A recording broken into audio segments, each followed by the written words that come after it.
Hi everybody, my name is Sam. I own a company called Your Admin Ninja, and I have the pleasure of interviewing Mr. DJ Guns today. That's all we get. Say hello to the fine folks. Oh, hi. Why? Shane and I both have interviewed a lot of people over the years, him for radio and me for my podcast with Your Admin Ninja. Very rarely do we actually get interviewed though, so this is going to be different for you, isn't it? This will be the first time. You ready? Yeah. All right. Well, I'm going to just start with a few of the questions. You know most of the questions, but I might throw in a pop quiz question for you along the way. All right. So, every good superhero, they have an origin story. And you are a superhero in the world of metal and independent musicians and that kind of thing. And so you help musicians in a lot of different ways, and you are a superhero. So we want to know your origin story. How did your love of music begin? Well, first of all, I'm going to preface this by saying I am not a superhero. There are policemen and firemen out there that are more superheroes than I am. Okay, I'll give you that. Okay, anyway. So my origins, I guess, music began when I was a kid. My mother and I used to drive down the street in Greenville, Texas, in her old Pontiac, and we listened to music. Captain Tennille, Glenn Campbell, Leonard Skinner, all that stuff. Fast forward, we met my stepdad and got introduced to Led Zeppelin and some other stuff, Beatles, and you name it, Jethro Tull. And then fast forward into the '80s when I became a prepubescent and got into the whole '80s movement. Duran Duran, Iggy Pop, and just that old electronica, and then some rock, Bon Jovi, Def Leppard, and all that, which was good stuff. But I really didn't get into metal until way years later. So you had a little bit of an eclectic musical taste when you were younger. I did. It also helped that when I was about sixth grade, I got introduced to playing the trumpet. Oh yeah, how'd that happen? My parents wanted me to get into something, and of course, me being who I am, football was not going to be it, or any sort of sports. So we were, my stepdad was very musically inclined. He plays the guitar, drums, and the bass, and piano, and he, introduced me to, hey, let's check out the trumpet. And so a friend of mine said, hey, I agreed. So we went to the school because we didn't have the money at the time to buy a trumpet. Went to the school and said, hey, I want to join the band. And the band director at the time, Mr. Bagley, if I remember his name, Mr. Bagley, said, well, why don't we start you off on the cornet? And I was like, okay, because that's all they had. Mm. It was all beat up, it was rusty, it was dented, but I played. And then I think it was either freshman, either 8th grade or 9th grade, I got a silver Yamaha which I still have. You still have it? Mm-hmm, I do. Okay. Maybe on one of the other podcasts we can bring it out and show it. Yeah. Yeah. So I know this interview is about you, but I thought about something funny with me with band. And you already know this, but everybody listening wouldn't know. When I tried out for the band, same time you did, 6th grade-ish, I was told to take up art. It was that bad. That means black girl with no groove.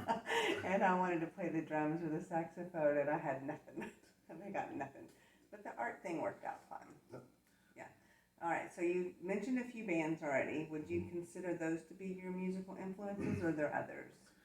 I, like you said, I'm very eclectic. I listen to jazz, to pop, to classical, rock and roll, blues, to metal. I listen to it all, and those are my influences. Because if I can hear a funky bass sound, in a band, I really dig that. If I can hear some jazzy drums, I can really dig that. If I can hear some wailing guitars, like Eric Clapton said, I get off on screaming guitars. So who are some of your musical influences? Oh man. Well, not many people would ever say this. Doc Severinsen. Okay, I can see that. Chuck Mangione. Uh-huh. Kenny G of all people. I mean, the dude's phenomenal on the sax. If you tell me Yanni, I'm not gonna. I don't know. I'm not gonna discount Yanni, but I do like Jan Hammer. Okay, from back in the '80s with the whole Miami Vice thing. I do like that stuff, and but I can't say that there's one particular style of music or one genre of music that's been my influence. I take it all in. Mm-hmm. So I'm trying to get you to talk about one particular band.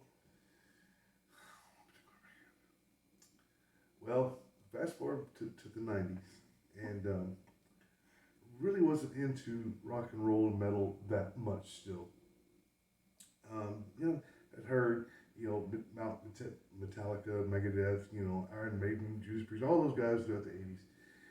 But it wasn't until the 90s, got introduced to a little band called Pantera out of Arlington, Texas, which actually it's Pantego, right next to Arlington. And Buddy had a bootleg CD of Pantera, which you can't do these days much. You don't do these days much anymore. But back in the day, you know, bootleg live CD, man, that was the thing.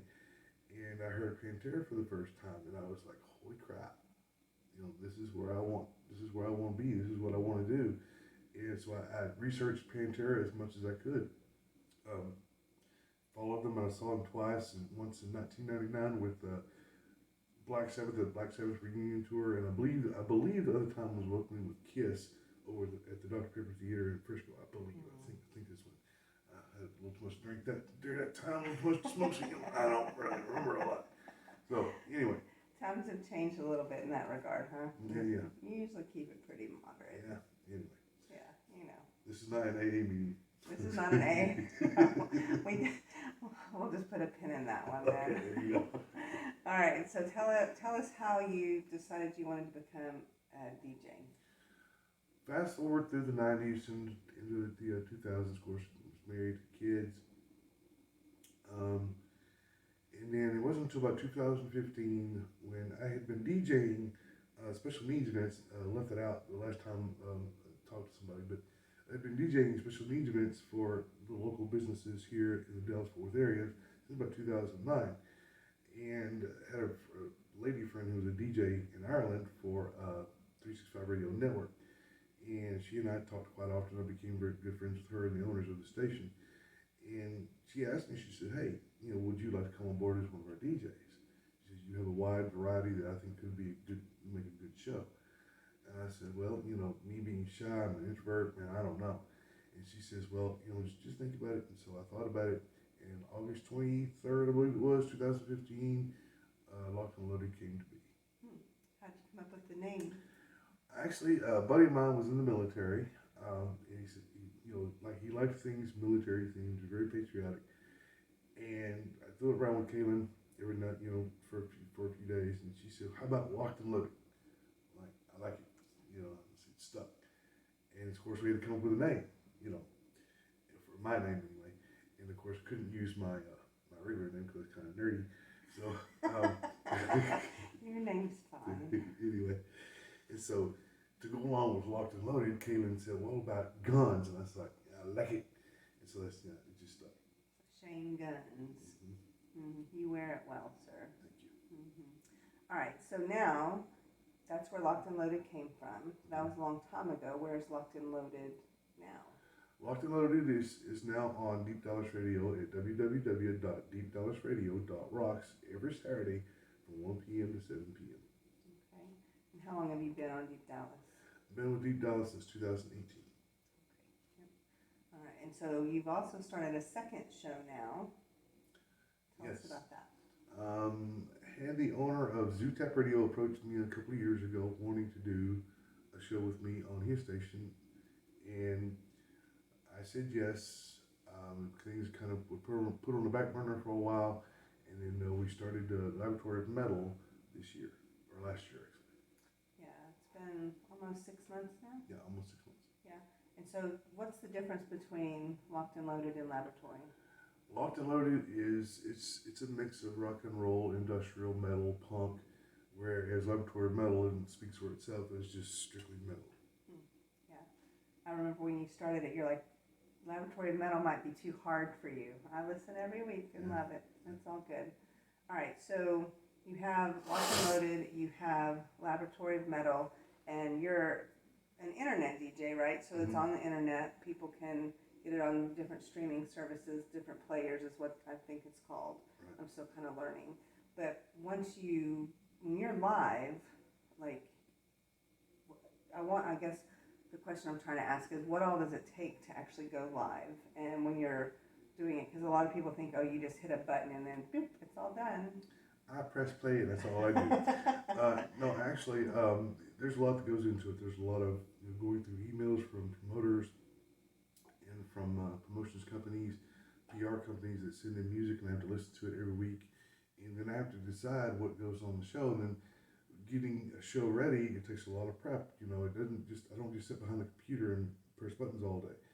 Which it seems like, I know that's what it seems like, but there's a lot of creating graphics. There's a lot of, time into deciding what goes on the playlist for the day, or what, to decide maybe a theme that goes for the day.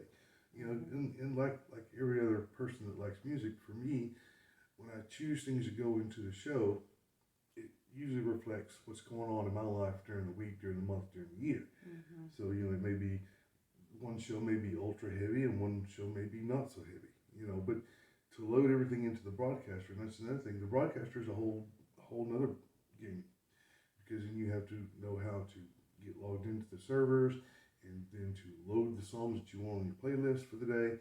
And yeah, we technically do press play, but there's songs that we choose that are in the queue that sometimes we may move up and down throughout the list, or interact with people on Facebook, or interact with people on air, that people that call in, or something like that. Mm-hmm.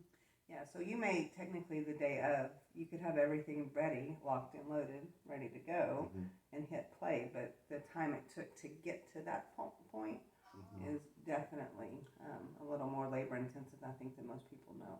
On average, it takes about 2, maybe 3 hours at the most to get ready for a 6-hour show. Yeah, that takes some time. And then a lot of times you'll have what do you call them? It's like special featured bands of the week. Featured bands, yeah. And so then you actually create graphics and send that out on social media and tag everybody. And so you've been doing a really good job of helping promote independent local bands for a long time now. And so for people that know about Saltstone Music Media already, it's not a surprise to them that you created this.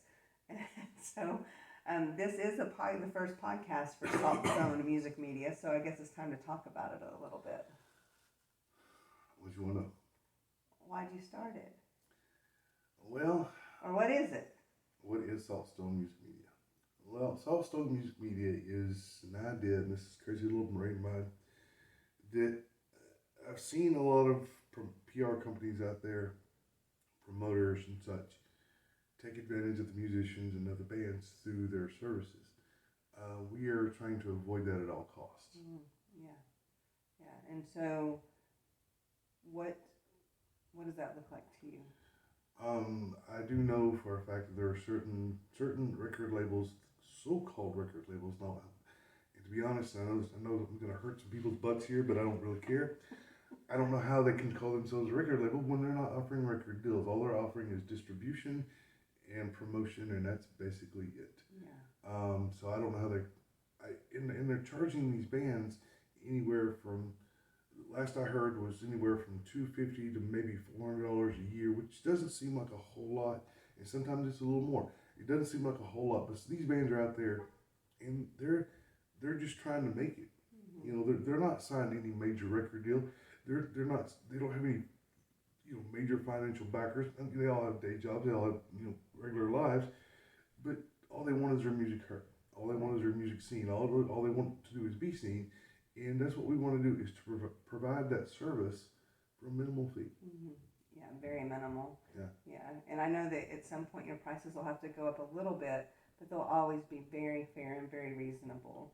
And so I know you're going to be doing some social media marketing, some email stuff, connecting to different stations and to get more airplay for local bands and those kinds of things. That's the intent. The intent is not to keep the bands on Locked and Loaded and Laboratory of Metal.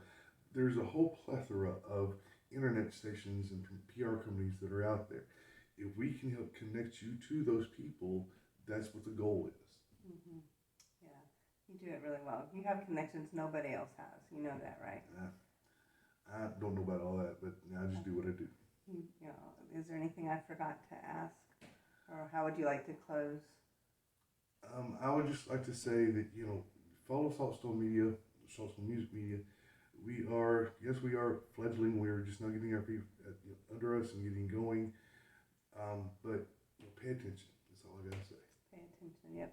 So this is the first podcast in the series, and we've already got several others recorded that'll be rolling out over the next couple of weeks. Speaking of that, we have an interview with Jeffrey Sines from Slaves Ways coming up. We have an interview with Jason Gultney and 9 out of Mudflux. So you guys really need to pay attention, man. Great interviews. Yeah, there's going to be some great stuff coming out. If you're watching and you're in a band or know somebody in a band, connect them to Shane, because whether or not they end up connecting with you for Saltstone Music Media, if they're in the music world, they need to know DJ Guns. That's right. Tune in, lock in, and metal up, suckers. All right, great job.